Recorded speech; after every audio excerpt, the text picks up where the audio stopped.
Gabari. First and foremost, give all praise and all glory to Yahweh, Ba'ashem, Yahushua, Ba'ashem, Kakadash. Double honors to the elders and apostles of Great Millstone who do it well and who is worthy to be counted for double honors. And peace and salutations to you brothers out there pushing the truth wholeheartedly and sincerely and for the gospel. This is Brother Gabari from the Indiana camp. Come back to you wanted to sit down to basically just talk about who shall separate us from the love of Yahweh, Ba'ashem, Yahushua. All right. As you see, I'm driving right now, so it's going to be in transit. So I'm going to just basically quote the scriptures to the best of my ability. Yeah, man. So, you know, when the scriptures talks about, when it says, what shall separate us from the love of Yahweh, Ba'ashem, Yahushua, it says, shall what? Death, peril, the sword. You know, it starts naming off a whole bunch of things that normal people will fold up under. All right. Like, you know, when you think of death, you know, certain things people, you know, they wouldn't die for it. You know, like for example, if a person tried to rob you for your car, are you going to die for your car? You know, the correct answer is most likely no. Like, you'll be like, oh no, you know, it's just a car, I can get another one, you know, it's not that important. All right, so you'll say no to that, you know.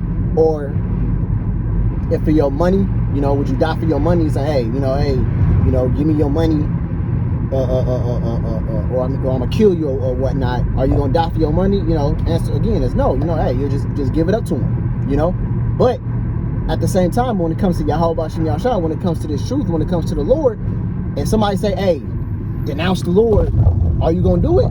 And that's when the scriptures come from fruition and saying, some shall be beheaded for my name's sake. All right, so you're gonna have certain men who's gonna basically be put to death because they chose not to serve man, and they chose not to serve man but Yahweh Shai.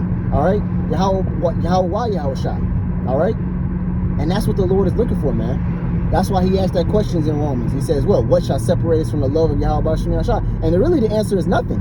All right, all the elect, that's why the scripture says none shall have fallen out of the Lord's hand, man, because all the elect is devoted and chosen by the Lord, man. And there's none, and there's nothing in this world that's gonna sway sway their minds, deceive them. That's why the scripture says, if it were possible, they can deceive the very elect. But that just shows you what? It's impossible to deceive the elect, man. All right. So it shows you that what the mindsets of the Lord's elect are unmovable, man. That's why the scripture says what? Standing so stiffly for the name of the Lord, man. All right, and that word names go back into the word representation, man. So they stood for everything that the Lord stood for, man. They're representing the Lord, man, through their actions. All right. Scripture says what? They shall know you. They shall know that I am the Lord for the love that you have towards one another, man. All right. And this love that you see in the world, man, is not true love. You know, you see fathers turning on their sons. You see children turning on their parents. You see friends. Hey, the scriptures talks about in what is it, 2nd Ezra, the 6th chapter. It says a friend shall fight one against another like enemies. All right. It says friends. You know, in a perfect movie that I always represent. Every time I hear that scripture, there's always a movie that pops in my head. It's the Belko experiment. All right, because the Belko experiment it explains that scripture in detail, in extreme detail. Matter of fact, it was a scene in the movie where the lady had said, what's it called? You know, throughout the movie, it was one scene where two guys had went into a freezer, and the lady had seen him go into the freezer, and she went off to go do something. When she came back, only one of the guys came out, and he was all bloodied up. You know, he was all bloodied up, and he had a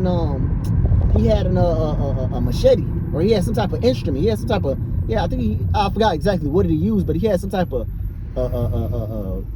weapon or so to speak, and he was all bloodied up. And the girl said, "What did you do?" She said, "Did you kill your friend?" He said, "That was your very best friend." She said, "Yo, you ate lunch together with him." Like, she said, "How could you do that to your friend?" You know. And I think now I don't know if he said this or not, but he said it's either him or me. You know. Now, I'm not sure if he said that, but I know for a fact she said that was your friend. That was your very best friend. You know? So it shows you the type of mindset that what these people are going to be in, man. All right? Where it's going to be, hey, it's either you or me. You know? It's going to be a no, like we always used to say, man, it's going to be literally a no holds barred, man. Nothing's going to be nothing's gonna be seen moral, or nothing's gonna seem respectful. All right, nothing's gonna see like honor. You know, honor is gonna be taken away. You know, you're gonna have people just doing some gruesome and horrific stuff, man. You know, you're gonna have people SAing women, you know, graping women, you know, graping children, SAing children, you know, graping men. You know, it's gonna be complete all-out chaos out here, man. All right, and it's gonna be literally no holds barred, man. All right, and people that doesn't know about the truth, man, the people that we've told and they've forsaken the Lord, man, or they just don't, or they just completely just gave up on it. Guess what, man? They're gonna be caught in that.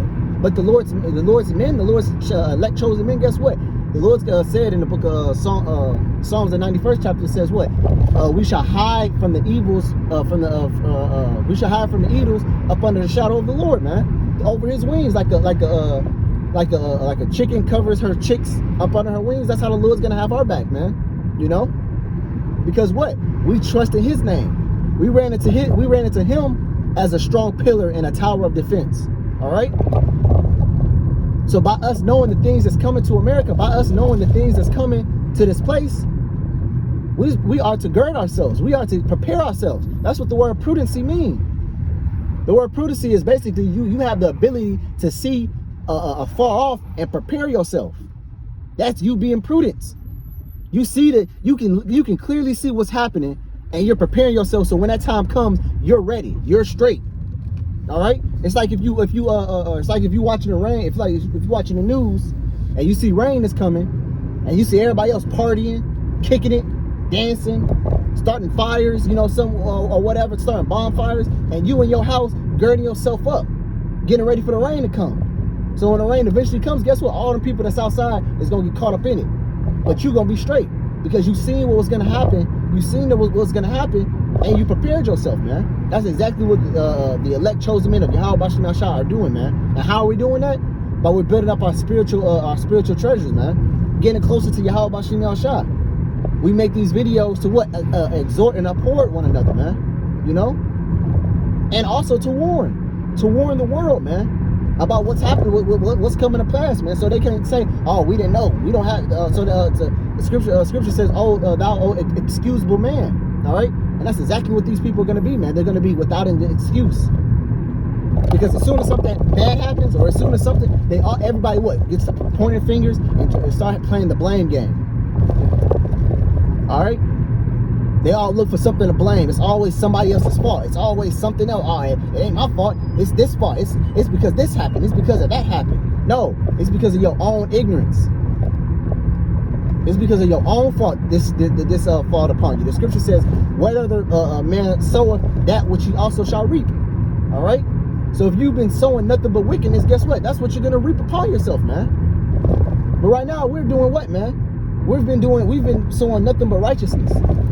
All right. We've been trying to sow as much righteousness in this body as possible, man. So what? We can receive a righteous reward. All right. So. I mean, that's really all I'm gonna say. I mean, like I said, it was just an entrance. It's just something that was on my mind that I want to speak on while on my way to camp right now. You know, so Lord, I hope this video was edifying and exhorted to you brothers out there. Until next time, I'll say shalom and blah, blah, blah.